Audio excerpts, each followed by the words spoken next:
the Honorable JUNET Mohammed to second. Thank you, Honorable Speaker.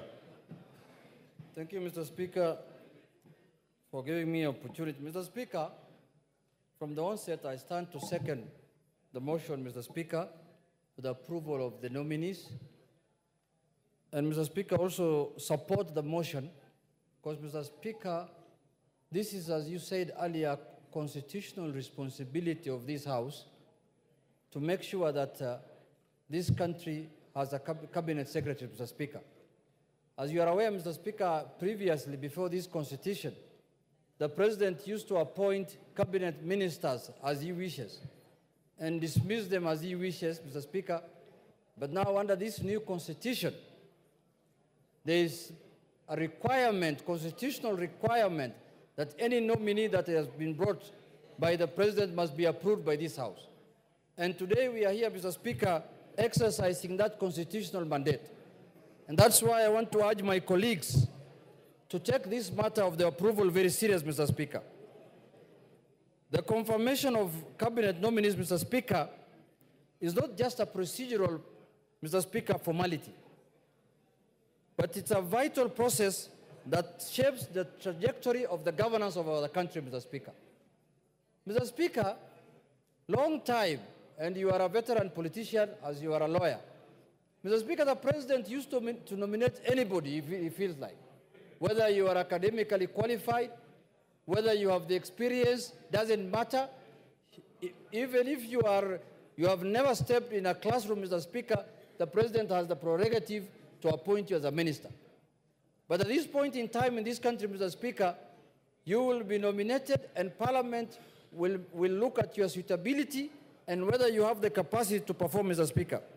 So for that reason, Mr. Speaker, these nominees went through rigorous evaluation, Mr. Speaker, and looked at the experiences, Mr. Speaker. And I want to take this opportunity to thank you as the chairman of the committee, because this committee has put a lot of man-hour into this matter, Mr. Speaker, took a lot of time to scrutinize these members, Mr. Speaker. And every nominee appeared before the committee in person, and all questions have been put across to them, and a lot of them answered, Mr. Speaker, satisfactorily as per the report of the committee. But, Mr. Speaker, the question that we need to ask ourselves is that why are we in this situation at this point in time, Mr. Speaker? Why are we vetting ministers again mid-term, Mr. Speaker, when the term of the election has not ended, Mr. Speaker? Mr. Speaker, we have found ourselves in this situation because of our own making, Mr. Speaker. And one of the things that has come out in the vetting process is that the issue that has brought us to this situation was captured very well in our vetting process, Mr. Speaker. And we captured that the issue of arrogance, opulence, and show-off, Mr. Speaker. And we put those questions to the nominees. And majority of them took their time to answer that question, Mr. Speaker, and told us that they are not people of show-off. Order, members. Order. Members on the majority side, try and minimize your levels and tones of conversation so Mr. that Speaker, we can follow the proceedings. Mr. Speaker, members of the majority side, some of them are being disturbed by what has happened in the vetting committee, the rejection of one of the nominees, Mr. Speaker. Mr. Speaker, we must have a vetting committee. And what the committee has done must be taken very serious, Mr. Speaker. The committee spent many man-hours to check on the suitability of every candidate, Mr. Speaker. And the committee is not doing any victimization. The committee is not doing any victimization. The committee did their work in accordance with the Constitution and the laws of the country, Mr. Speaker. The Parliamentary Approval Act, Mr. Speaker. If a nominee is incompetent, the committee cannot say anything other than that he is incompetent or she is incompetent, Mr. Speaker. Mr. Speaker.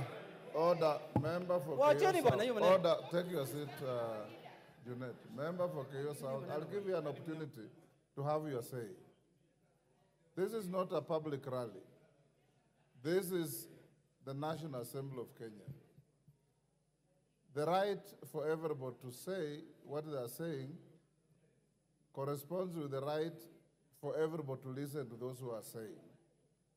Just listen to your colleagues, you'll also be listened to. in the same decorum.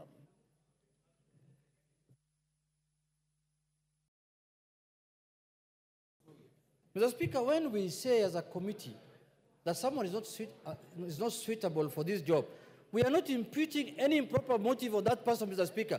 We are just saying that person is not suitable for this job. He can do another job elsewhere, Mr. Speaker. And, Mr. Speaker, we are not here in this National Assembly to defend and protect anyone. We are just here to say the truth as it is, Mr. Speaker. So, Mr. Speaker, I want to say that the committee found majority of the nominees to be suitable for the job they have been given. Mr. Speaker, it is this House that can hold people accountable. We cannot hold members accountable outside this House, Mr. Speaker. It is our constitutional mandate to hold people accountable here, Mr. Speaker. What is the point of sending someone to a job and after a year and 2 years again, you have to recruit again and you're fresh, Mr. Speaker, like what is happening now, Mr. Speaker? We must take our job very serious this time because the ministers that we vetted at the beginning of this term were assumed that they are going to finish their term up to the election, Mr. Speaker, but they couldn't do. Out of 22 cabinet ministers who are in office, almost over 10 of them are not in office as we speak today, Mr. Speaker. 10 of them are at home. Give him another 5 minutes. More than half of the cabinet that was vetted by this House, Mr. Speaker, at the beginning of the term are at home. They have all been dropped because of reasons, incompetency, and other issues. So, Mr. Speaker, it is the prerogative of this House to decide who is going to be approved and who is not going to be approved. But we must take the report of the committee very serious because the committee did public participation.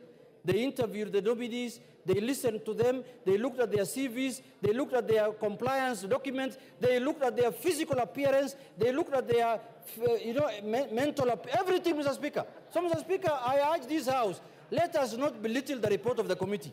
The committee report is as important as what we are going to decide here, Mr. Speaker. Mr. Speaker, the other issue I want to say is that we looked very much on the issue of integrity and accountability, Mr. Speaker.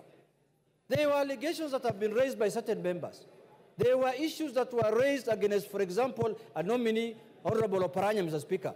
Issues of corruption, and we clarified, we said that the EACC has written, and the Director of Public Prosecution wrote to Parliament and said that there are no charges against that nominee, Mr. Speaker.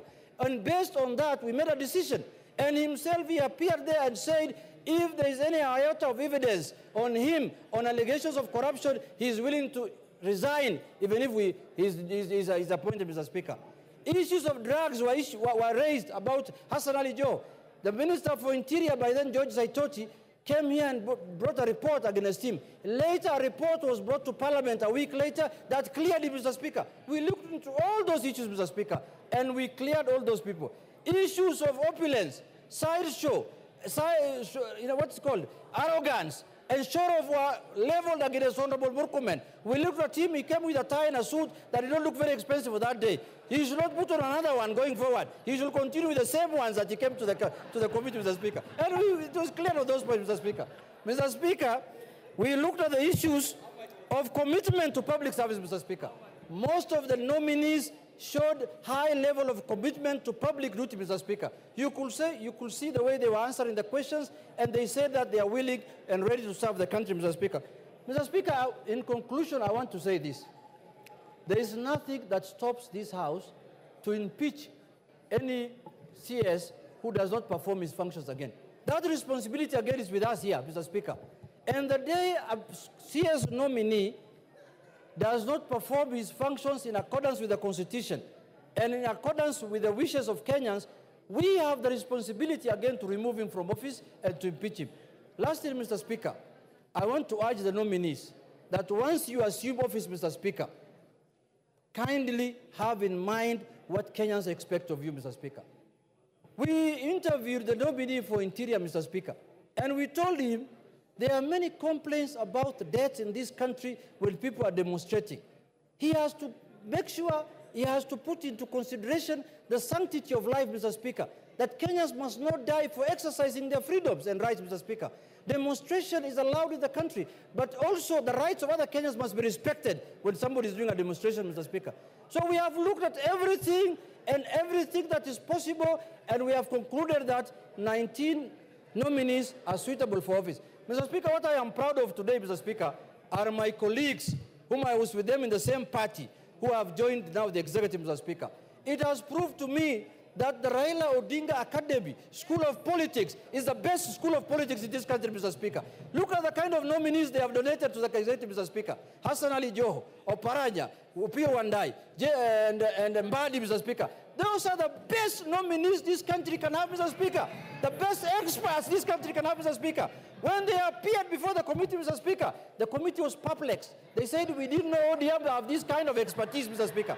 We thought ODM is just hecklers and people who throw stones, people who make noise in this town, Mr. Speaker. But now we have proved to Kenyans and to the public and to this House that the best expertise is found in ODM, Mr. Speaker. Those few remarks, Mr. Speaker, I second, Mr. Speaker. Order. Honorable members. Order. Take your seat. Honorable members, I now propose the question, which is that taking into consideration the findings of the Committee on Appointments and its second report on the vetting of the nominees for appointment